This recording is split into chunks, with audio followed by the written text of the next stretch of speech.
There's like 10 of them right now. You've probably seen them on social media. Videos going viral of driverless taxis in San Francisco causing traffic jams. This is what our country's come to. And as the frustrations grow, the oversight seems to be on its own jerky ride. Just a week and a half ago, California regulators voted to allow two companies, Waymo and Cruise, to start offering 24/7 autonomous taxi service. But over the weekend, California's DMV demanded that Cruise cut its operating fleet in half while they investigate recent crashes. Walking down the streets of San Francisco, you almost can't miss these driverless robo-taxis.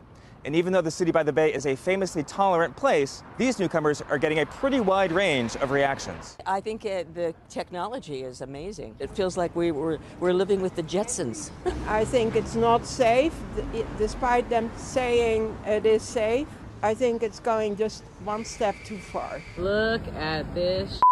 Driving the debate, regular snafus. There's like 1, 2, 3, 4 cruise cars blocking. No one can get through. Just one day after California approved the expanded use of driverless cars, nearly a dozen robo-taxis froze, creating a traffic jam. And I looked and there were no drivers in them. Then, a New York Times report of one getting stuck in wet cement. Look at this, guys. And separately, a cruise taxi collided with a fire truck last week, preventing it from responding to a fire, according to NBC Bay Area. San Francisco's fire chief previously telling NBC News the company's helpline just doesn't cut it in an emergency situation. We don't have time to call a 1-800 number when we are trying to get to an incident to do our job.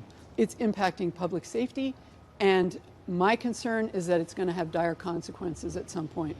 Those concerns have prompted activists to fight back, using traffic cones to confuse the vehicle's sensors. Cruise is pushing back on safety criticisms, saying, quote, Cruise's safety record is strong and we're proud of it. More than 3 million driverless miles in San Francisco without a single fatality or life-threatening injury. They added that they continue to make improvements. Waymo, the other self-driving taxi company owned by Google's Alphabet, did not respond to our request for comment, but has also defended its safety record. Across the whole country last year, there were 1.35 deaths per 100 million miles driven by humans, according to the federal government. The robo-taxis here still have a lot of driving to do just to make a fair comparison.